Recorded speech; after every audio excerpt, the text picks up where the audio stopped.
नमस्कार जैन, कैसे हो आप लोग सब। सैटरडे बुक रिव्यू में आप लोग का स्वागत है। आज की बुक है who will cry when you die by Robin Sharma. ये वाली जो बुक है ये एक नॉन फिक्शन बुक है एंड मैंने बहुत टाइम बाद एक नॉन फिक्शन बुक का रिव्यू करा है, क्योंकि बहुत टाइम से हम फिक्शन बुक्स का ही रिव्यू कर रहे थे, रोमांस नॉवेल्स एंड इसके अलावा ड्रामा रिलेटेड बुक्स जो है उन सब का हम रिव्यू कर रहे थे। तो बहुत टाइम बाद जो है अब मैं एक नॉन फिक्शन बुक का रिव्यू लेकर आया हूँ। मैं एक चीज़ ज़रूर बोलना चाहूँगा, ये एक बहुत ही बढ़िया बुक है, ये आप सबको ज़रूर पढ़नी चाहिए। ये उन बुक्स में से है जैसे रिच डैड पुअर डैड हो गई, या फिर थिंक एंड ग्रो रिच हो गई, या रिचेस्ट मैन इन बैबलॉन हो गई, how to win friends and influence people हो गई, या फिर जैसे रॉबिन शर्मा की एक पुरानी बुक है the monk who sold his Ferrari. ये भी उसी तरीके की बुक है। ये एक ऐसी बुक है जो इंसान को हर साल 2 साल में ज़रूर पढ़नी चाहिए। देखिए, इस बुक का जो मेन ऑब्जेक्टिव है वो ये है कि मतलब ये बताना आपको कि आपको अपनी पर्सनैलिटी इस हिसाब से रखनी चाहिए, आपको अपना नेचर, अपना मतलब अपनी लाइफ इस तरीके से करनी चाहिए कि जब आप इस दुनिया से जाओ तो रोने वाले बहुत सारे हों। तो ये जैसे इस बुक का ही टाइटल है कि who will cry when you die, ये इसी वजह से है कि आपको जब तक आप ज़िंदा हो तब तक आपको अपनी लाइफ इस तरीके की रखनी है कि आपके आसपास अच्छे रिलेशनशिप्स हैं, आपका एक बहुत अच्छा सोशल ग्रुप है, आपकी एक अच्छी प्रोफेशनल लाइफ है, आपकी एक अच्छी पर्सनल लाइफ है ना।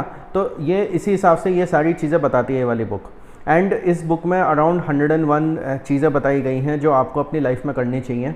ये जो 101 चीज़ें, इसमें बहुत सारी चीज़ें, जैसे रोज़ थोड़ा सा म्यूज़िक सुनना, हम्बल रहना, पोलाइट रहना, या फिर रोज़ किसी न किसी की मदद करना, बहुत सारी ऐसी ऐसी चीज़ें हैं जो मतलब कोई भी इंसान अपनी लाइफ में अगर इम्प्लीमेंट करता है तो उसके काफ़ी ज़्यादा फुलफिलिंग लाइफ हो सकती है।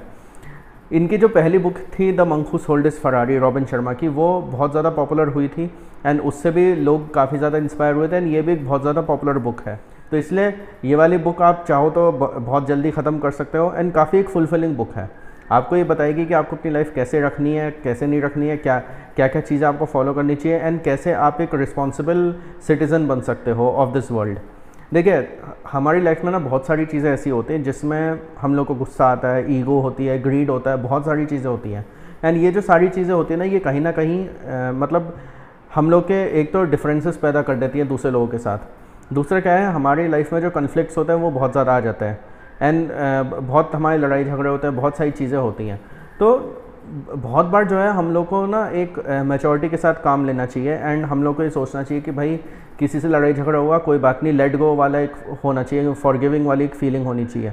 ये सारी चीज़ें बहुत ज़्यादा ज़रूरी है लाइफ में, क्योंकि नहीं तो होता क्या है ना कि आप एक बर्डन लेके घूम रहे होते हो अपने ऊपर।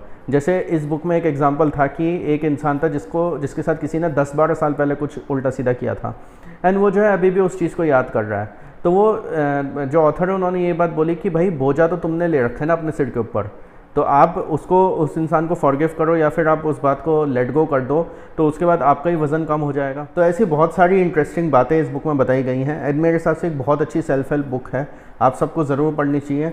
देखिए, कुछ बुक्स ऐसी होती है जो आपको ना मतलब ज़िंदगी जीने के तरीके भी सिखा देती है, ये उसमें से ही एक बुक है। जैसे कि मैंने आपको पहले कुछ बुक्स बताई जिसमें फाइनेंशियल मैनेजमेंट भी था, जनरल मैनेजमेंट भी था, पर्सनल रिलेशनशिप्स वगैरह भी थे, सेल्फ हेल्प वगैरह सब कुछ था। ये उसी कैटेगरी की एक बुक है एंड आप लोग को ज़रूर ये बुक पढ़नी चाहिए। मैं इस बुक को दूंगा 4.9 रेटिंग्स आउट ऑफ 5 स्टार्स। काफ़ी एक फैसिनेटिंग रीड है एंड सबसे बड़ी बात ये बुक टेक्निकल नहीं है, क्योंकि बहुत बार क्या होता है कि सेल्फ हेल्प बुक्स जो है बहुत ज़्यादा टेक्निकल उसमें भी चली जाती है कि बहुत जार्गन्स हैं या फिर लैंग्वेज टफ है या कुछ भी है। लैंग्वेज भी ईजी है, बुक छोटी भी है, ईजी टू अंडरस्टैंड है एंड बहुत सिंपल चीज़ें बताई गई हैं। मतलब ऐसा नहीं है कि आपको कोई बहुत बड़ी चीज़ें करनी होंगी इस लाइफ में खुश रहने के लिए। तो ये वाली जो बुक है, this is a must read for all my viewers. आप लोग किसी भी एज ग्रुप में हो, आप यंग हो, टीनेजर हो, मतलब 30s में हो, 40s में हो, या फिर आप 60 प्लस हो, कुछ भी हो, आपको इस बुक ज़रूर पढ़नी चाहिए। ये आपको सिखाएगी कि लाइफ आपको कैसे जीनी चाहिए एंड आपको कैसे अपनी ज़िंदगी में खुश रहना है। आप लोग जब भी इस बुक को पढ़ो प्लीज़ कमेंट्स में ज़रूर बताना आपको ये बुक कैसी लगी। Like this video, share with all your friends. Thank you for watching the video.